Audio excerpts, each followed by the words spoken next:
It was early June 2016 in southern New York, and three friends, Jamie, Dan, and an unnamed witness, decided to go camping on a mountain. Apparently, they didn't know if they were technically allowed to do it, but there were a lot of fire pits in the area, so they did it anyway. They set up tents and made fires and just sat around drinking beer and bitching about our woman. Suddenly, the forest became completely quiet. I didn't even hear crickets, and there must have been what appeared to be a lightning storm because static electricity was felt in the air. The hairs on the neck of the anonymous witness stood up. According to Jamie, the air hummed. Immediately after that, there was a deep bass rumble and a light flashed in the distance, illuminating the entire forest. For the first few seconds, it looked like a big firework went off, but it took about a minute before it split into 3 or 4 other lights and shot back into the trees. We saw lights in the forest shining,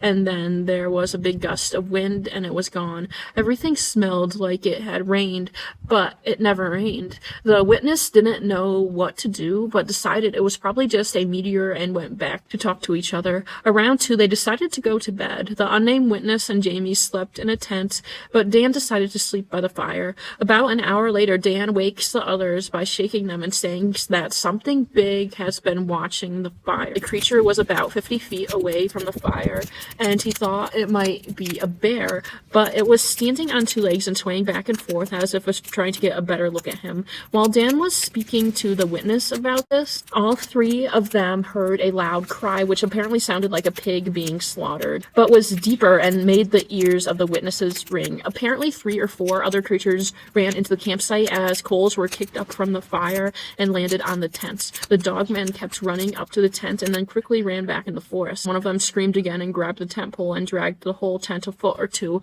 By now the whole tent was collapsing on one side and the witnesses screamed as loud as they could. Suddenly everyone fell silent again as the witnesses ran to their car and hit the gas. When they were about to leave, they saw one of the dogs on the road lit by the headlights. The witnesses tried to speed the vehicle straight past the creature, but then it straightened up and puffed its chest. The witness estimated the creature to be about 8 feet tall, and its body was dark gray except for the front where the hair was white or yellow. The face looked like a dog's face, but not quite. Apparently, the witness knows what Bigfoot looks like, and it was different. The dog man didn't move even when the witness drove towards it and swerved the truck around it and considered telling the local police, but were discouraged because they didn't know if they were allowed to be camping there. In the morning, when the witnesses recovered, they drove back to the campsite to find their belongings, including the tent and cooler, gone.